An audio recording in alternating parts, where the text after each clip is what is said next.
The scent of scorched metal and ozone clung stubbornly to the air in Outpost Epsilon 9, mingling with the constant undercurrent of recycled air and machine oil. Jake Hawkins knelt on the grated deck of Bay 4, his head and shoulders buried in the guts of a stubborn power coupling. The unit hummed weakly under his touch, flickering in a half-hearted protest every time his wrench bit down. Sweat gathered along his hairline, stinging his eyes, and left a thin streak of grime across his forehead when he swiped it away. 32 years old, and already the youngest mechanic have lasted more than a year on Epsilon 9, he had learned to ignore the station's groans and rattles the way a sailor ignored the creak of an old ship. But when the floor beneath him gave a sudden, violent shudder, it was nothing like the usual size of the old station. The vibration rattled tools. Across the deck, he caught the wrench before it slid into the coupling's open housing, straightening with a frown. A moment later, the wail of the station's emergency klaxons cut through the mechanical hum. Warning strobes bathed the narrow maintenance bay in alternating pulses of amber light. Somewhere beyond the bulkhead, distant shouting erupted. Jake tossed the wrench into his belt holster and jogged toward the source of the commotion. The docking bay was chaos. Cargo handlers abandoned there. Pallets mid-load, their voices lost in the roar of hydraulic clamps and grinding metal. A docking arm extended shakily toward a ship that dominated the bay, a massive vessel limping into place with a grace that seemed at odds with its battered condition. Jake slowed, caught between awe and disbelief that it was beautiful, even in ruin. Its sleek lines were more like something grown than built, curves and contours that caught the dock's harsh lights and broke them into subtle shades. Damage marred that beauty, jagged rents in the hull, where blackened edges curled inward like burnt leaves, glowing veins of energy flickering weakly beneath the surface. Jake's trained eye couldn't make sense of half of what he saw. Whatever this was, it wasn't built by human hands. The airlock cycled with a hiss, releasing a cloud of pale vapor that curled across the deck. From it emerged three figures, each one towering over the tallest dockworker by more than a head. Their frames were powerful, their movements lithe and precise. Iridescent skin shifted subtly in color with the light, shimmering between deep ocean hues and flashes of green or violet. The one in front moved with the certainty of command. Her skin was a deep indigo that seemed to drink in the light, her silver eyes sharp enough to pin Jake in place from halfway across the bay. Her armor, though scorched and dented, still bore an elegance in its layered plates. She stopped at the edge of the vapor and swept her gaze across the gathered dock crew. "You," she said, her voice low yet carrying effortlessly through the space, drawing flinches from more than one worker. "Who is in charge of repairs?" Jake glanced around. The station's chief engineer was nowhere to be seen. The supervisors had melted into the background, suddenly interested in clipboards or far corners of the bay. He swallowed, then stepped forward until her gaze settled fully on him. "I'm not the one in charge," he admitted, forcing his voice to stay steady. "But I can help. Name's Jake Hawkins. Chief mechanic here." The silver-eyed woman studied him, her expression unreadable. "I am Captain Zara of the Stellar Sovereignty. My ship requires immediate attention. We have limited time and resources." Jake's gaze flicked back to the damaged vessel, then to her. Every instinct told him to stall, to wait for orders from someone with rank. But the ship looked like it was barely holding itself together, and there was something in her tone-controlled, yes, but edged with urgency, that made the decision for him. "I'll need to see the damage up close," he said. "And I'll need access to your systems." Zara's eyes narrowed slightly, as though measuring the weight of his words. "Very well, human," she said at last. "But understand this, our technology is not to be tampered with carelessly. One wrong move and your station may share our fate." Jake nodded, feeling the press of a dozen curious stares from the dockworkers behind him. "Then I guess I'd better not make any wrong moves." Her lips curved into something that might have been approval or a warning. With a sharp gesture, she motioned him to follow. Jake fell into step behind the towering figures, each of their strides forcing him into a near jog. As they crossed the docking bridge into the wounded ship, the hum of alien systems and the soft, almost organic pulse of its walls washed over him. Whatever he'd just stepped into, it was already far beyond a simple repair job. The moment Jake crossed the threshold, the air changed. It was warmer here, richer, with a faint sweetness undercut by the tang of something metallic. Light didn't come from overhead fixtures, but from soft, shifting patterns embedded in the curved wall's ribbons, of luminescence that pulsed gently like the slow beat of a living heart. Every surface seemed to ripple faintly under his touch, not cold like steel, but with a strange, yielding firmness, as though the ship itself was breathing. The corridor narrowed, guiding them forward in a subtle arc. His boots made a dull thud. Against the floor, nothing like the hollow clang of Epsilon 9's grates. The alien crew moved with practiced precision, speaking in low tones in a language he couldn't follow. Jake caught the occasional glance in his direction, some curious, others wary, all guarded. They reached a junction where the passage widened into an open chamber filled with consoles that seemed to grow directly from the floor. A tall figure awaited them, a woman with skin the pale green of seagrass and patterns that shimmered and shifted across her body like slow-moving clouds. Her long hair floated slightly in the still air, as if stirred by a current no one else could feel. "Lyra," Captain Zara said, her voice carrying command even here. "This is the human mechanic. He will assist in repairing the ship."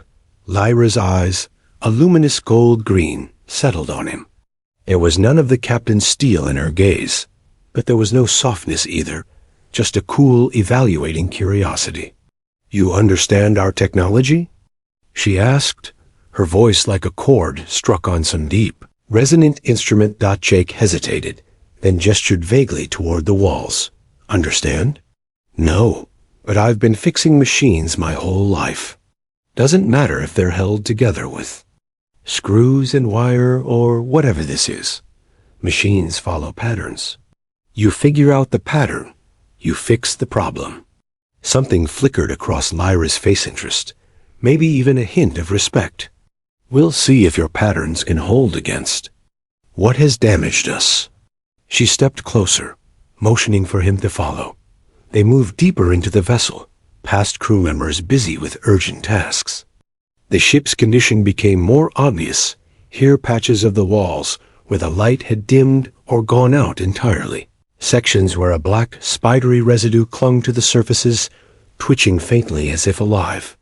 Jake slowed, frowning at one particularly bad patch that curled like burned tissue around a crack in the wall.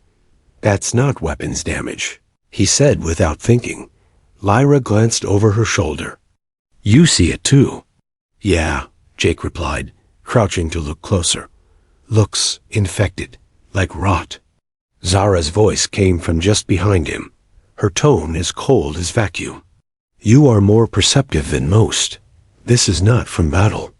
We are hunted by an enemy that wages war with more than guns." Jake rose slowly. "What kind of enemy?" Lyra's expression darkened, the patterns on her skin shifting faster. "The Void Corsair. Raiders. They use a plague nanite that corrupt technology, twist it, turn it against its owners. They've already destroyed worlds." Jake felt a chill slide down his spine. The black growth, the faint twitching, it wasn't just damage. It was infection. "So you came here because your station's technology is too primitive to be worth infecting." Zara finished for him. "Our pursuers will not think to look for us among you.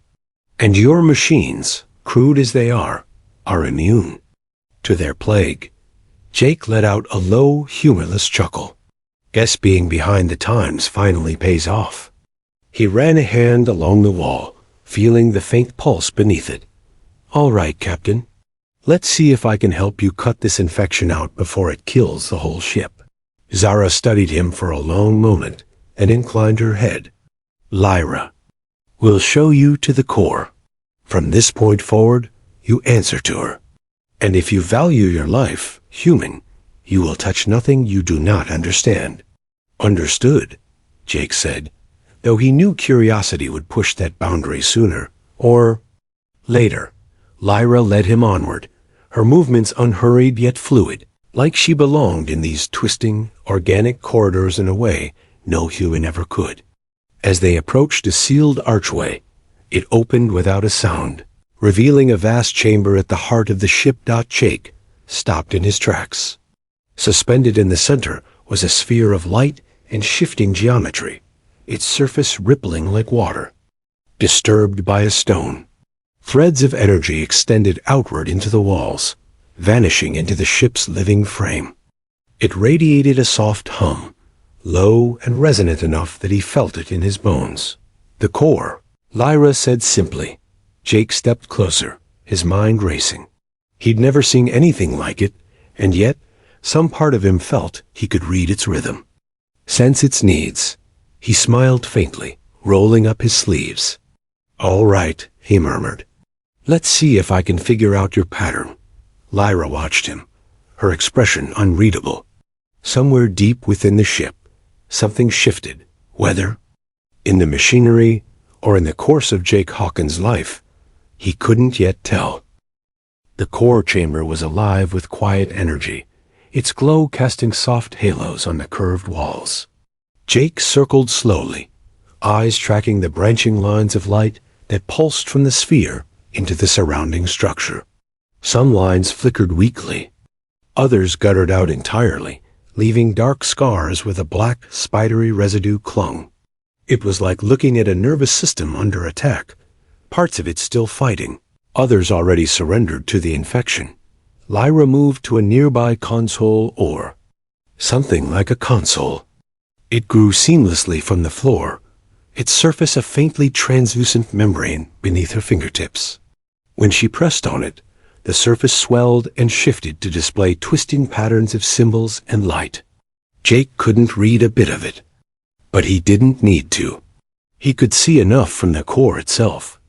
"You're not just dealing with mechanical failure," he said, crouching beside one of the conduits feeding into the core.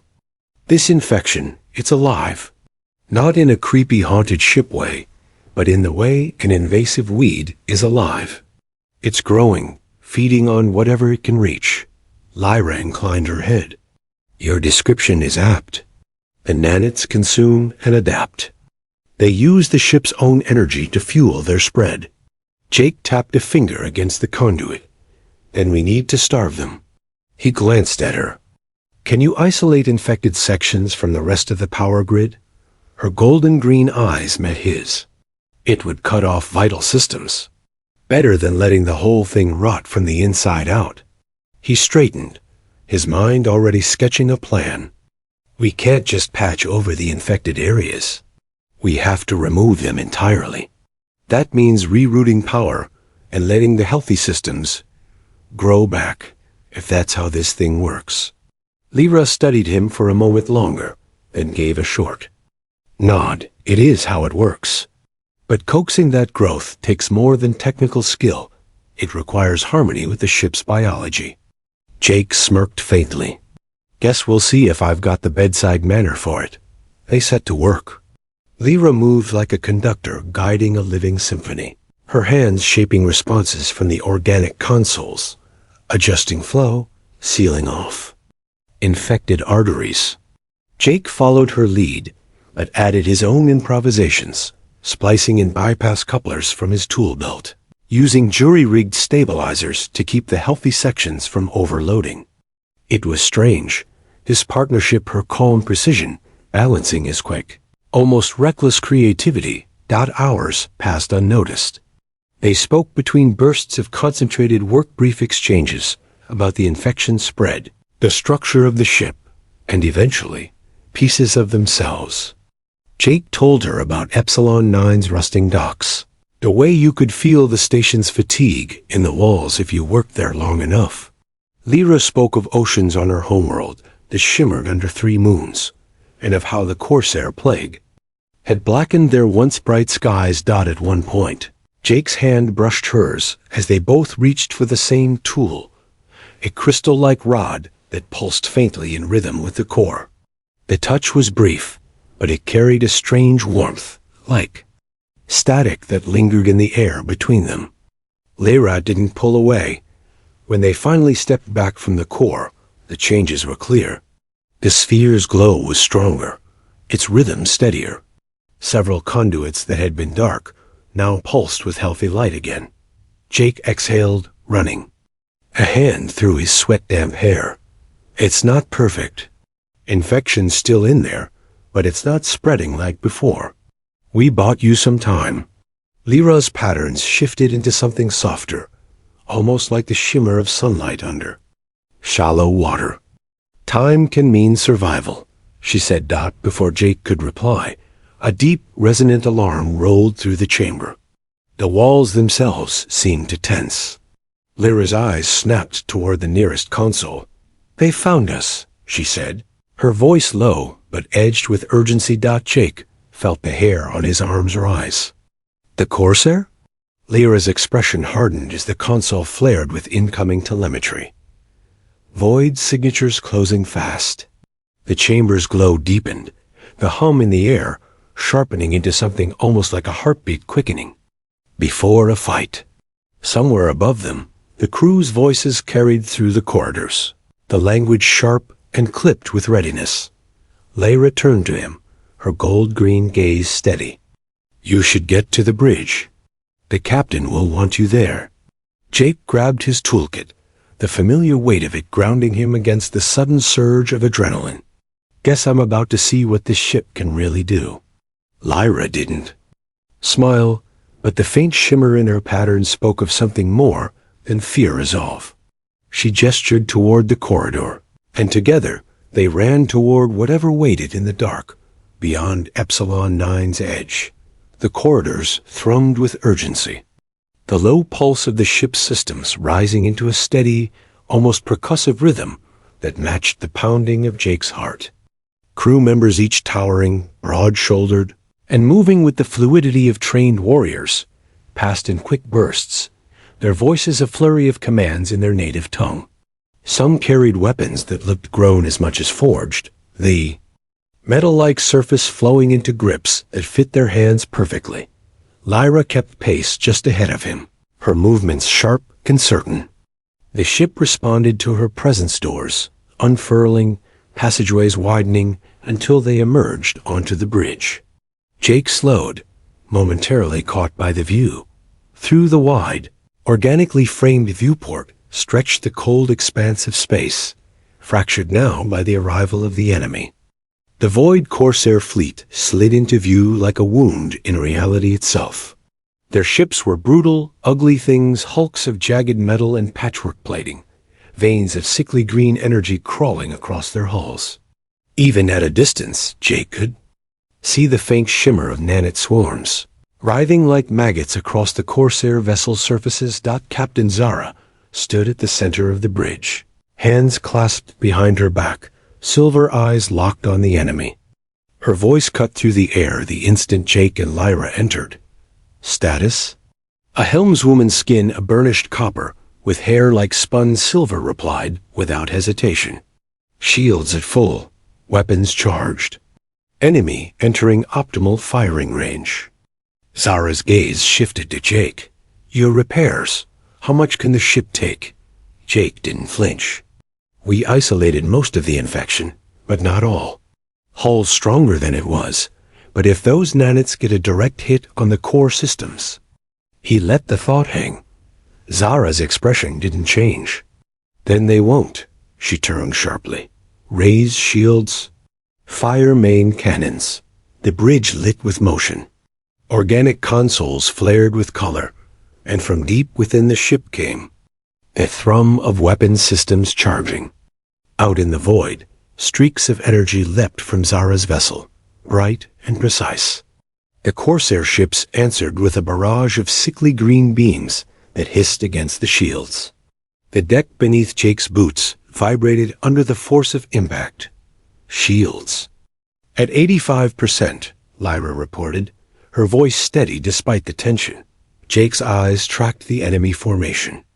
The Corsair ships moved like predators, adjusting to every maneuver, shrugging off damage that should have crippled them. He watched in disbelief as a gaping wound in one hull knit itself closed, green light sealing over the breach. "Adapting," he muttered. Lyra glanced at him, grim. "That is their strength. Every strike teaches them how to resist the next." Jake's mind raced.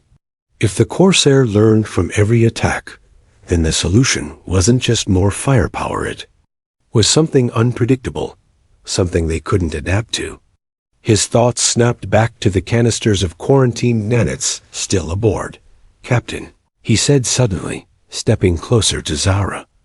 "What if we give them something new to adapt to something they can't survive?" Her silver eyes narrowed, but she didn't dismiss him. "Explain." "We reprogram the nanits we pulled from your infected systems. Change their target markers so they recognize Corsair energy signatures as hostile. Turn their own weapon into ours." Lyra's hands stilled over her console. It could work, but one error in programming, and they could infect us instead. "We're already in their sights," Jake said. "If we do nothing, we lose. At least this gives us a shot." The bridge rocked under another hit. "Shields down to 40%, the helmswoman called out. Zara made her decision without hesitation. "Do it," Lyra assisted him. "You have minutes." Jake and Lyra dove for an auxiliary station at the rear of the bridge. The console unfurled at their touch, tendrils of light weaving together a map of the quarantine nanit's coda shifting, alien language of pulses and fractal patterns. Jake couldn't read it, but he could feel the logic beneath it, the rhythm of its design. He worked instinctively, Lyra guiding his hands when the sequences became too alien to parse. The ship shuddered again, this time with a low groan from deep in its hull. "Hull breaches on deck 6, someone called. "Almost there," Jake muttered, sweat prickling his neck. He locked the targeting parameters, aligning them with the Corsair energy signature displayed on the tactical map. The canister in the containment cradle glowed faintly as the new code burned into its microscopic occupants. "Got it," he said, and Lyra's fingers danced across her console, prepping the launch systems. "Payload ready," she announced. Zara didn't wait. "Target their lead ship, fire." From the belly of the vessel, a pulse of light streaked into the void, a small thing compared to the weapon's fire raging around them. For a heartbeat, nothing happened. Then the lead Corsair ship's green veins flickered, stuttered, and began to die. Black patches spread outward, devouring the sickly light, severing the ship's ability to adapt. "It's working," Lyra breathed.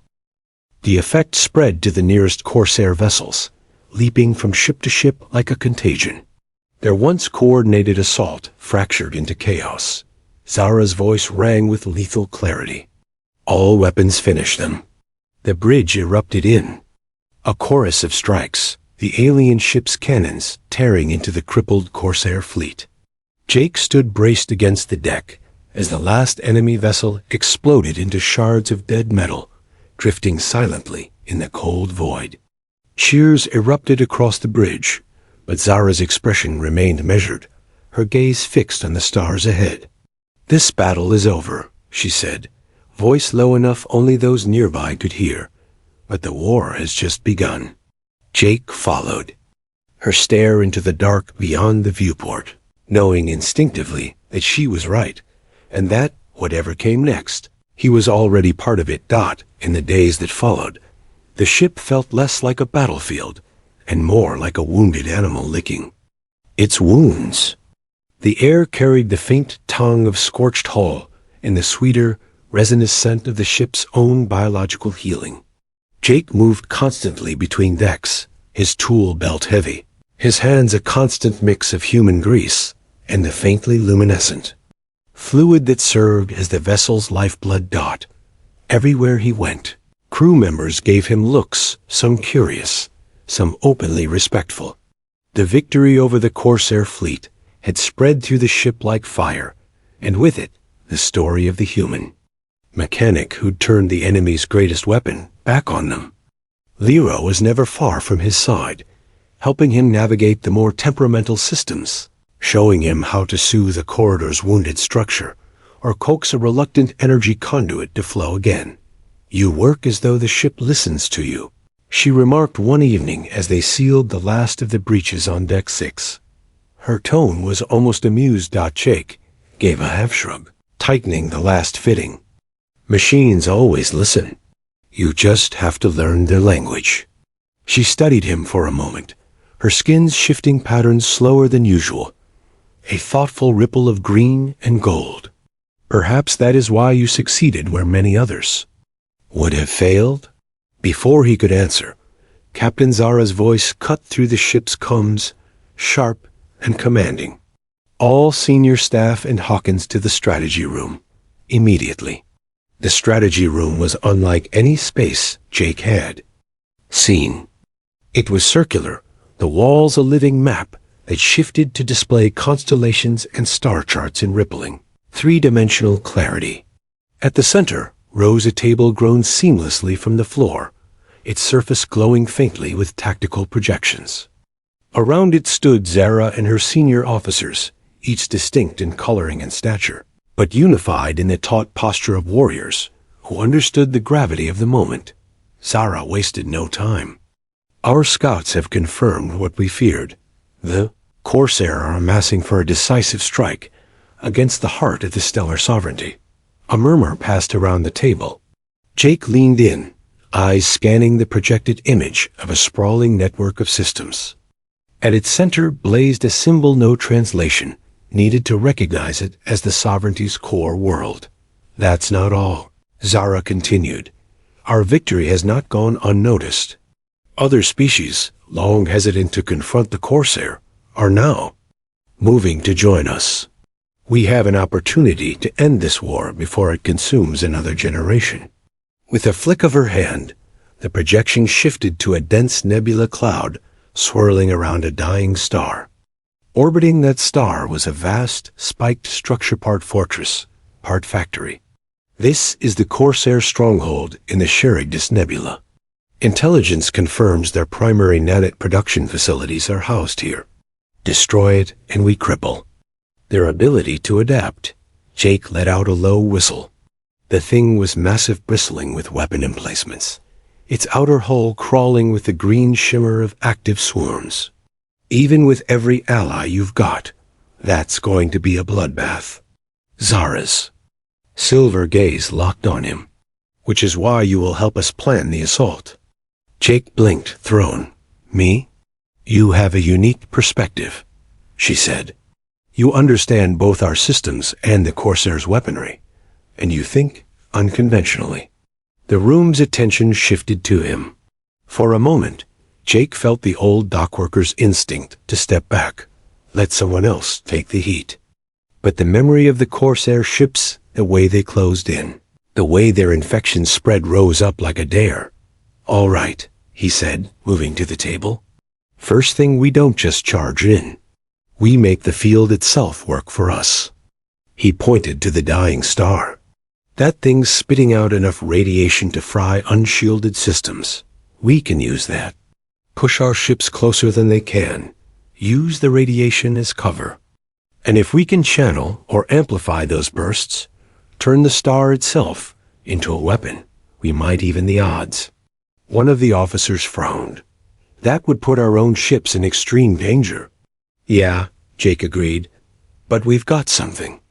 They don't organic hulls, they can adapt on the fly. If we can reinforce and stimulate rapid regeneration before the battle, we can ride out what they can't." Lyra stepped forward, her voice calm but carrying. "It's possible. Dangerous, but possible. I can oversee the reinforcement protocols." Zara nodded slowly. "Continue." Jake pointed to the Allied fleet markers. We outfit every ship. Weaken with modified disruptor nanites, same code we used in the last fight, but refined. Hit their fleet with it the moment their defenses are focused on us. If we time it right, their adaptability drops just as the star's next radiation burst hits. The strategy room was quiet for a beat, the officers exchanging looks. Then Zara gave a single decisive nod. We prepare the fleet. We strike before the Corsair can launch their offensive. As the meeting broke into task groups, Lyra lingered at Jake's side. You know, she said quietly, you just volunteered yourself for the most dangerous position in the fleet. Jake allowed himself a crooked grin. Yeah, guess I've got a bad habit of doing that. She didn't smile, but her eyes held a glint that wasn't entirely disapproval. And I will make sure you survive it, human. A thought should have been comforting. Instead, it left Jake with a restless, electric anticipation. The next battle wouldn't just decide the war, it would decide if his place in this strange alliance was temporary, or something far more permanent. The fleet hung in the cold dark, a scattered constellation of ships from a dozen worlds, each bristling with weapons and energy fields. From the Epsilon Voyager's bridge, Jake could see them arrayed in disciplined silence, their hulls reflecting the distant glimmer of the dying star ahead. The Charybdis Nebula churned in muted colors beyond a vast storm of interstellar dust and ionized gas, hiding the Corsair stronghold like a predator crouched in shadow. Even through the viewport's reinforced transparency, the star dominated everything. It was swollen and angry, its surface boiling with waves of radiation and molten arcs. Every few minutes, it belched a flare of light so fierce it warped the instruments for a heartbeat before stabilizing. Somewhere in that boiling glare waited the Corsair fortress, bristling with weaponry and feeding its swarms. Captain Zara stood at the heart of the bridge, her stance steady, her silver eyes unreadable.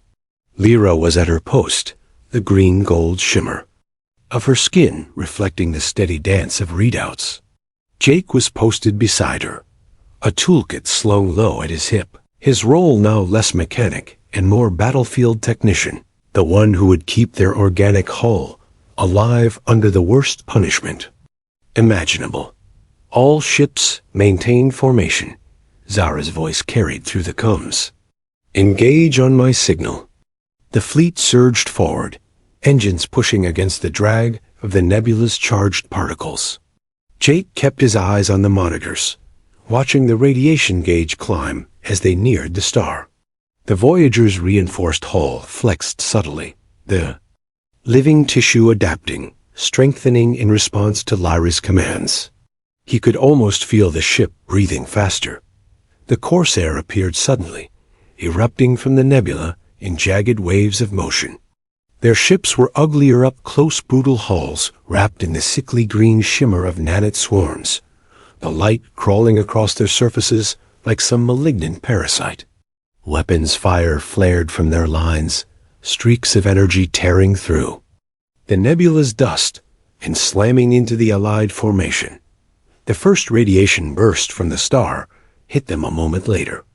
It rolled over the fleet like a tidal wave of light, sensors shrieking in protest. A Voyager's hull shuddered, but the regenerative layers held, thickening in response to the damage. Jake's breath caught. It's working, he muttered.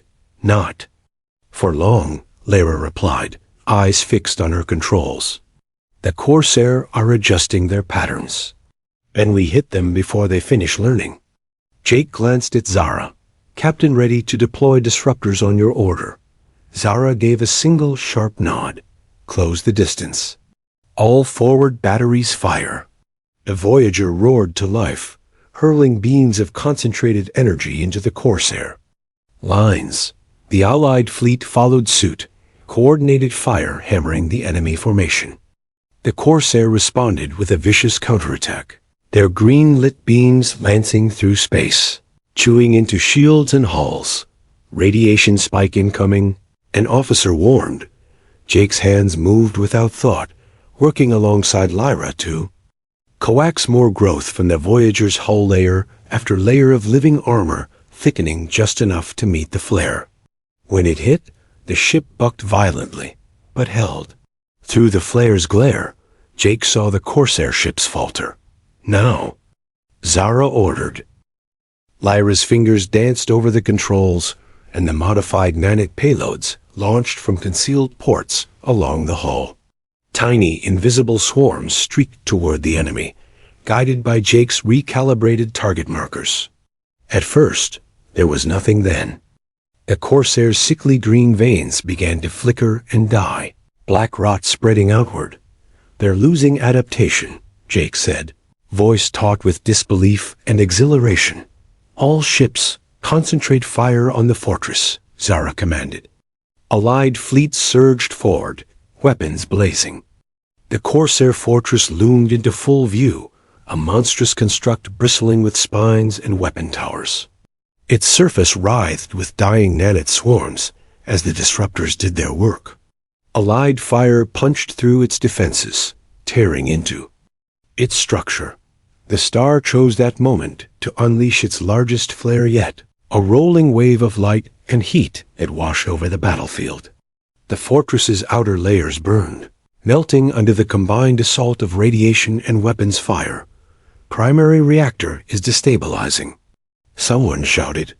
Jake's eyes widened as the fortress erupted, a chain of detonations racing along its spines toward the core. The blast was silent in the vacuum, but its light washed everything in a searing white glare. A heartbeat later, alarm screamed across the bridge. "The star's core is collapsing, supernova imminent." Zara's voice cut through the chaos. "All ships emergency retreat. Clear the blast radius." The Voyager's engines howled as they turned hard, the fleet scattering away from the dying star. Radiation spiked dangerously. The hull's regeneration strained to keep pace. Jake was on his feet, making rapid adjustments to keep vital systems from burning out. Lyra's hands flew over the controls, coaxing every scrap of speed from the engines. Through the viewport, the star swelled into an impossible brightness, then shattered, unleashing a shockwave that chased them into the dark. For a terrifying instant, Jake thought they wouldn't make it. Then the viewport warped into the familiar tunnel of faster-than-light travel. The shockwave left behind. The bridge went still. Breathless, victorious, the Corsair fortress was gone. Their nanite production crippled. But Jake knew, as he looked across at Zara and Lyra, that victory had been bought at a cost, and the war might not be finished just yet. New Avalon's skyline shimmered beneath the pale light of its twin moons, a city of soaring spires and sweeping causeways that seemed to float above the planet's surface. From the observation deck of the Epsilon Voyager, Jake Hawkins stood motionless, taking it in. It was the kind of view he'd once seen on old recruitment posters, perfectly clean, impossibly distant from the rust-stained decks of Epsilon 9. The capital of the stellar sovereignty radiated stability and unity, a far cry from the chaos they'd left behind in the Charybdis Nebula. "It's beautiful, isn't it?" Lyra's voice was quiet, but in the stillness, it carried easily. She stood beside him, her skin catching the light in soft waves of green and gold. Jake nodded slowly. "Beautiful. And hard to believe. A month ago, I was fixing broken coolant lines and arguing about pay rates." She gave him a small, knowing smile. "And now you've saved more worlds than you can count." Before he could answer, the comm pinged sharply. Captain Zara's voice followed, crisp and authoritative. "Hawkins, Lyra report to the Grand Hall. The Council is ready." The Grand Hall was a cathedral of light and air, its vaulted walls alive with shifting colors that reflected the gathered council members' varied homeworlds. Dozens of them stood in a great semicircle, beings of every imaginable shape and stature, their attention fixed on Zara as she stepped forward to speak. Jake trailed just behind her, feeling the weight of every gaze. Zara's voice filled the chamber. "Honored Council, we return victorious. The Void Corsair stronghold is destroyed. Their adaptive fleets are broken, their nanite plague diminished."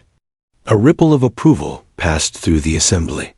She continued, "This was not my victory alone.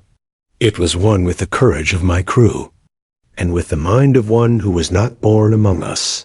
Her silver eyes found him, and for a moment, the hall seemed to narrow to just her voice. Jake Hawkins, a human from the frontier outpost Epsilon 9, turned the enemy's greatest weapon into their undoing. He fought not for conquest, but for survival, and in doing so, proved humanity's worth to the galaxy. A low murmur spread among the council, their crystalline translators catching each word. The head of the council, a being of pure refracted light contained within a lattice of crystal, spoke in a resonant tone. "Captain Zara, you have brought us an unexpected ally. What do you propose?" "I propose," Zara said, "that we open formal diplomatic relations with Earth, and that Jake Hawkins serve as the sovereignty's first human ambassador." Jake's stomach dipped. Ambassador? He'd expected maybe a medal, not a job that would put him at the center of galactic politics. But as the council turned their attention to him, he realized hesitation would look like doubt. He stepped forward, feeling Lyra's presence steadying him at his back. "Counselors," he began, "I can't claim to know your worlds the way. I know mine, but I know what it's like to fix something that's falling apart. Humanity. We're still figuring ourselves out. But we adapt. We improvise. We find solutions when it looks like there aren't any. That's what I did out there. That's what we can offer you." The hall fell silent. Then, slowly, the head counselor inclined its crystalline form. "So be it. Jake Hawkins of Earth, you will serve as the bridge between our peoples." Applause rose, not loud, but resonant. A sound that seemed to travel through the very structure of the hall. Later, in the quieter hum of the Voyager's ready room, Zara found him alone. "You did well in there," she said, then hesitated. "There's something you should know." Jake leaned against the table, wary at her tone. "This about the ambassador thing? About why we came to Epsilon 9 at all?" She met his gaze squarely. "The truth is, our intelligence intercepted your repair logs months before we arrived. Your work, your ability to solve problems no one else could, was already known to us. Docking at your station wasn't luck, Jake. It was a calculated risk to bring you aboard." For a long moment, he just stared at her, the weight of her words settling in. "So you didn't just need a mechanic?" "No," Zara said, her voice quiet but unflinching. "We needed you." It should have felt like betrayal. Instead, Jake felt a strange, slow smile pulling at his mouth. "Guess you got what you came for." Zara's eyes softened, just slightly, and more than we expected. "When?" She left. Lyra entered, her expression unreadable. "So," she said, stepping close enough that the warmth of her presence eased the tightness in his chest. "Ambassador Hawkins ready to change the course of human history?" Jake gave a dry laugh. "Not sure anyone's ready for that. But I'll do my best." She took his hands, her gold-green eyes steady. "You won't do it alone." Hours later, the Epsilon Voyager broke orbit, her bow turned toward the Sol system. Jake stood on the bridge beside Zara and Lyra, watching the stars ahead stretch into luminous streaks as the ship leapt into faster-than-light travel. With the Corsair might be over, but the universe was still vast, still unpredictable, and Jake Hawkins, once just a grease-stained mechanic, was about to carry humanity into it, one step at a time.